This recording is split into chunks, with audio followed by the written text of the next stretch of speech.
we can just look at it so that we tick it off, so that we can establish whether this is a current problem or it is a historical problem. OAG, just take us through that. Then we see whether that was satisfied, because you had queried 923 million of statutory dues that were non-remitted. I think it's on page 6 of the certificate or of the Auditor General's report. Non-remittance of statutory dues. Yeah. Just read it out, then tell us whether this matter has been addressed so that we can contextualize this problem. Yes. Thank you, Chair. Non-remittance of statutory dues.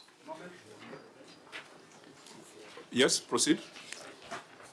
Analysis of the payroll data revealed that staff were deducted pay-as-you-earn payee amounting to Kenya shillings 530,700,799, National Social Security Fund (NSSF) of Kenya shillings 343,282,390, and National Hospital Insurance Fund (NHIF) statutory dues amounting to Kenya shillings 49,661,383, all totaling Kenya shillings 923,644,572.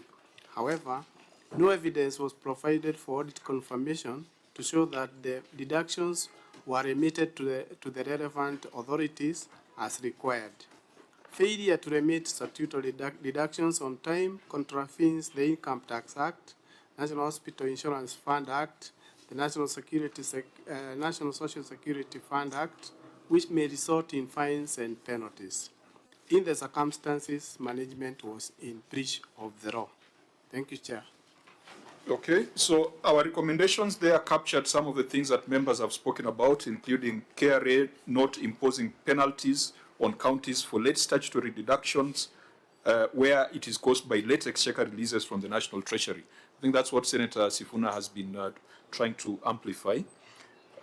So to avoid wastage of time, we shall not read our recommendation in full.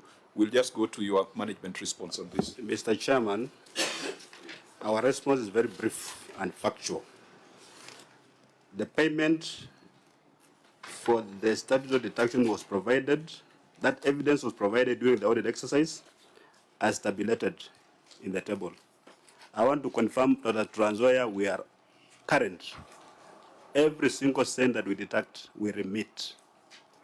What happened, I think, was maybe communication breakdown between the auditors and the relevant offices because they provided the evidence of payment of remittance. So let's get the confirmation of the OAG. OAG, you raised this, it was in the management letter, it was in the draft certificate, it was in the final certificate. If the evidence was there, why was it not provided? Thank you, Chair. What I can confirm during the verification, we have found that the statutory deductions, the current ones, were actually deducted and also remitted and paid. So as of now, they do not have this outstanding on the current, except the 109 or any other amount that they may come up with.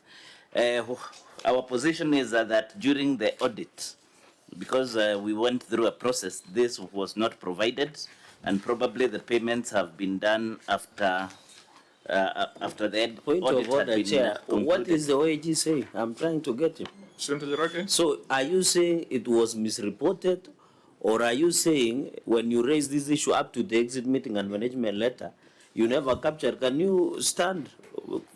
Kuwa na msimamo. You know, you are saying this and this, oh, we are confusing all of us. No, our stand is that we have This now... was misreported. No, that was the correct position as then. So, and then there was no payment. OAG, you agree with the report as tabled, but now what we are saying is that you have seen evidence subsequent, isn't it? Yes. So that that's we position. apply the provisions of Section 52 of the Public Audit Act. Section 62. Section 62. Of the Public So that Audit the Act. officer was supposed to provide that information and did not. Yes. We recommend the investigation and prosecution. Yes.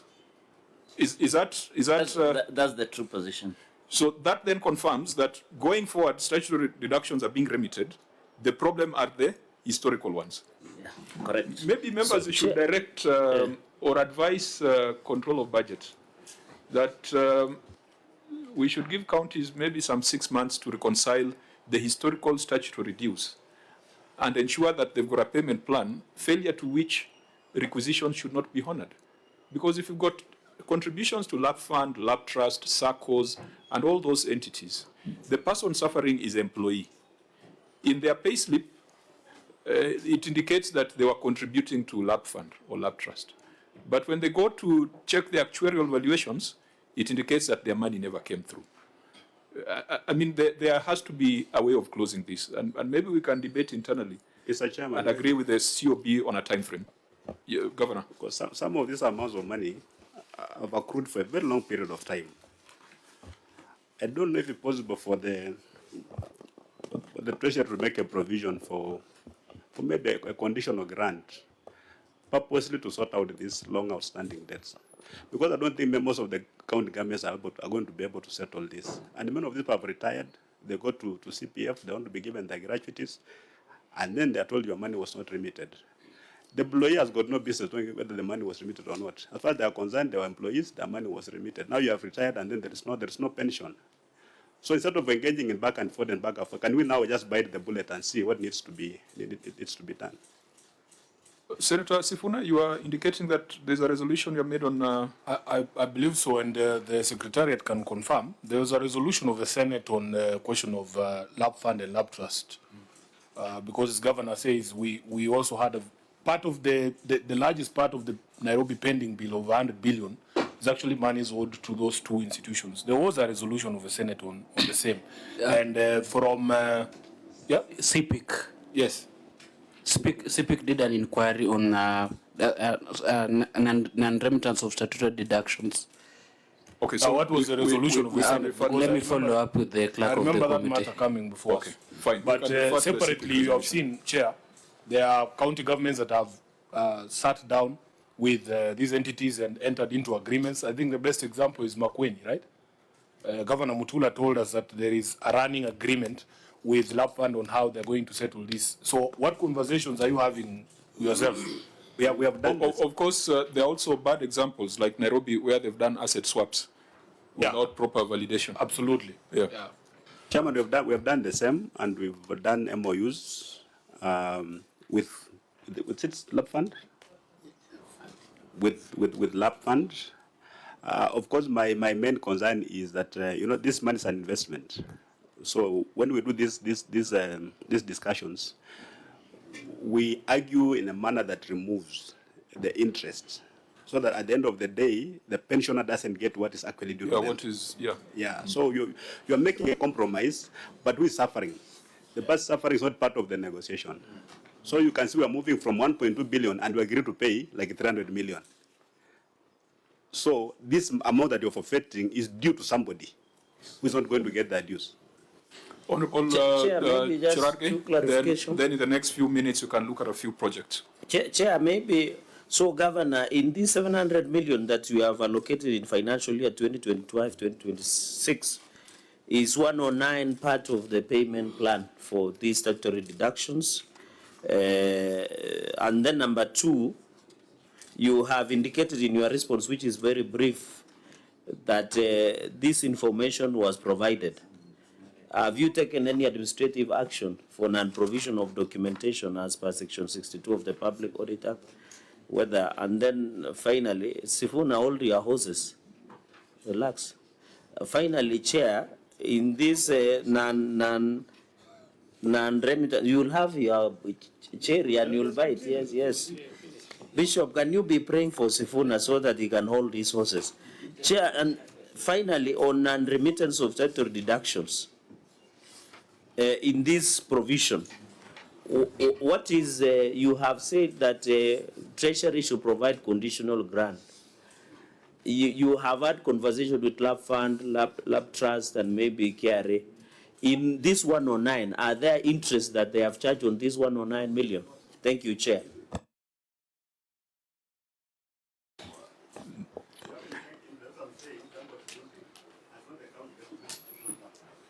Please have your mic on so that you're on record. Yeah, I'm saying interest, actually that when we discuss this, the interest actually compounded. So we discussed, they should compound interest, we remove all the interest. But that's the money that's due to pension, to the pensioner.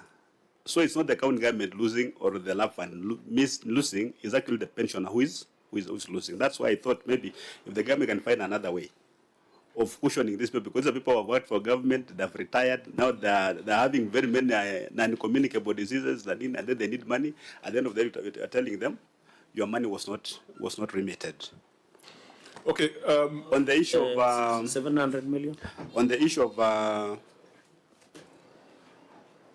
of failure to provide the documents for remitted funds, Mr. James will have to guide here because it's not becoming an issue that you gave, you didn't give. You gave, we didn't give. Because my officers are saying we gave the documentation. No, that's why we are saying it shall be investigated. Yes. Yeah, so action will only be taken after investigation. Yes. Yeah, maybe maybe clarify, Governor, on this 700. So are you intending That's to what I'm pay? coming Okay, okay.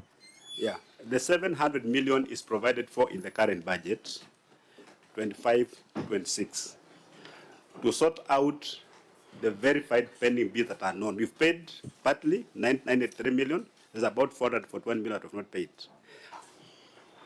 The 700 million is going to pay part of that, all of that, 441. And then we said the unverified pending bills, most of them which were inherited. We're going to verify them. If they are more than the balance, then we're going to make a provision for 2026-27. If they are less, then the saving will go to other county government activities.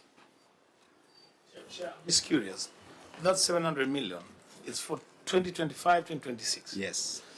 What is your development budget for that financial year?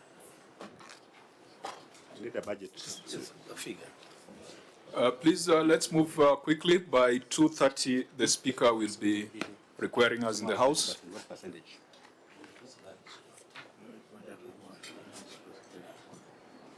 I know it's more than 30% of the total budget.